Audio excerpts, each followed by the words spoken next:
की या ठिकाणी मी माझ्या आयुष्यामध्ये शांतता प्रस्थापित करण्यासाठी की कुठल्याही प्रकारची हत्या करणार नाही, कोणत्याही प्रकारची चोरी करणार नाही आणि खोटं बोलणारच नाही आहे, त्याचप्रमाणे कुठलाही व्यभिचार करणार नाही आणि प्रत्येक माणसाची सदाचारानं वागण्याचा प्रयत्न करील असा या ठिकाणी पंचशील या ठिकाणचा अर्थ आहे।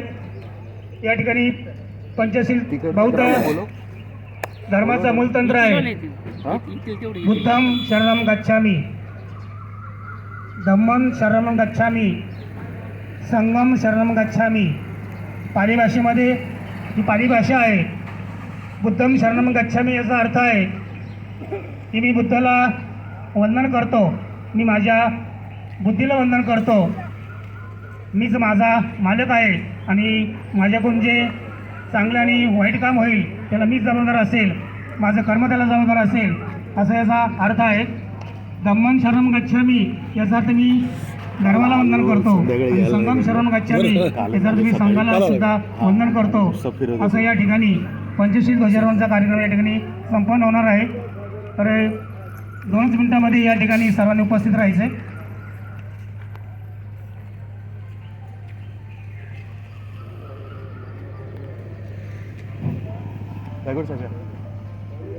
पुढे या साहेब, ओ या पाहुणे।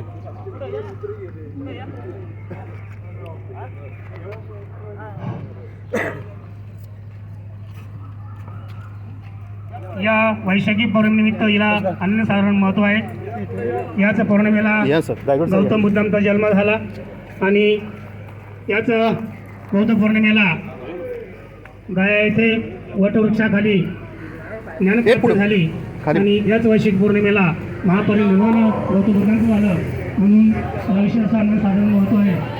या कार्यक्रमासाठी आदर्शवा वाघीचे सरपंच गोपाळ गवारी, त्याचप्रमाणे भीमाशंकर कारखान्याचे तज्ञ संचालक उपशेठ क्रिटे, त्याचप्रमाणे आदर्शवा वाघीच्या उपसरपंच सौलताई उंडे, त्याचप्रमाणे ज्येष्ठ नागरिक सर्व मंडळी या ठिकाणी उपस्थित आहेत। मी या ठिकाणी सर्वांना विनंती करतो की आपण जे ज्येष्ठ नागरिक आहेत, त्याचप्रमाणे प्रगतशील शेतकरी धोंडेवर शेळभोर हे सुद्धा या ठिकाणी उपस्थित आहेत, त्यांना विनंती करतो की आपण या ठिकाणी येऊन भगवान गौतम बुद्धांची या ठिकाणी पूजा करायची। त्याचप्रमाणे लोणीतून गायकवाड पाहून सुद्धा उपस्थित आहे, त्यांना विनंती करतो। त्याचप्रमाणे वैभव शेडुंडे आपण उपस्थित आलात, दिनकर शेडादक आपण सुद्धा या ठिकाणी उपस्थित आहे। ज्येष्ठ नागरिक संघाचे अध्यक्ष उपशेठ गवारी, आपल्याला विनंती आपण सुद्धा या ठिकाणी गौतम बुद्धांची पूजा करायची। त्याचप्रमाणे सचिव बगारावजी उंडे, अनेक मान्यवर मंडळी या ठिकाणी उपस्थित आहेत। सर्व ज्येष्ठ नागरिकांना विनंती की आपल्या हस्ते गौतम बुद्धांची पूजा आणि ध्वजारोहण होणार आहे। उपसरपंच आपल्याला सुद्धा विनंती आपण सुद्धा या ठिकाणी गौतम बुद्धांच्या प्रतिमेचं पूजन करायचे।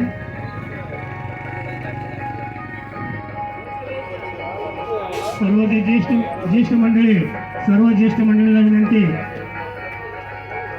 आपण या ठिकाणी यायचे आणि भगवान गौतम बुद्धाची पूजा करायची। तर सर्व ज्येष्ठ मंडळी, वयाने ज्येष्ठ असलेले सर्व मंडळी,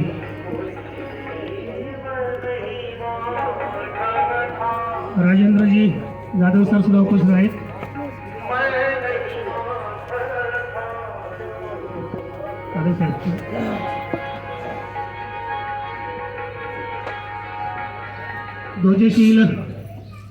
पंचशील ध्वजारोहण झाल्यानंतर संपूर्ण ग्रामस्थांसाठी या ठिकाणी खीर त्याचा आस्वाद आपण घ्यायचा आहे। सर्वांना खीर प्रदान करण्यात येईल। कारण गौतम बुद्धांची शिकवण आहे की जगामध्ये शांतता प्रस्थापित करण्यासाठी गौतम बुद्धांनी आपला राजभोग आहे त्याचा संघर्ष केलेला आहे आणि जगाला शांतता व्हावी म्हणून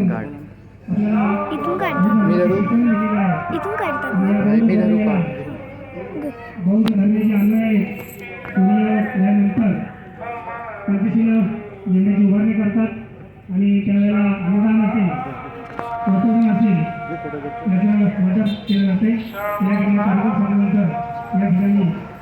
खीर वापर केली जाईल म्हणून त्याचा आशीर्वाद घ्यायचा आहे नंतर घ्यायचे.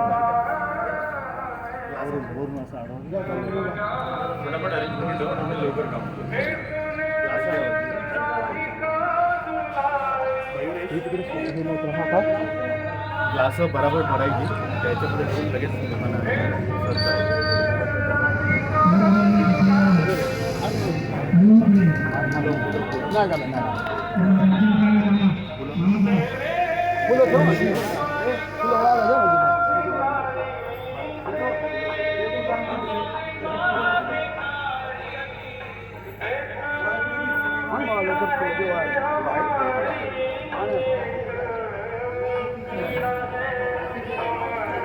त्याच्याशिवाय होणारा 5 रंग आहेत. त्यामध्ये निळा रंग असेल, पिवळा रंग आहे, लाल रंग आहे, पांढरा रंग आहे आणि केशरी रंग आहे.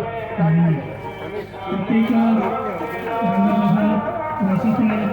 प्रत्येक रंग प्रत्येक म्हणून मानला जाते आणि आज या वैशाखी पौर्णिमेच्या दिनी आपण या महामानवानी जो शांतीचा संदेश दिलाय सर्वांनी एकमेकांशी गुण्यागोविंदाने सदाचाराने वागावं आणि आपल्या जीवनाची विनंती करून घ्यावी.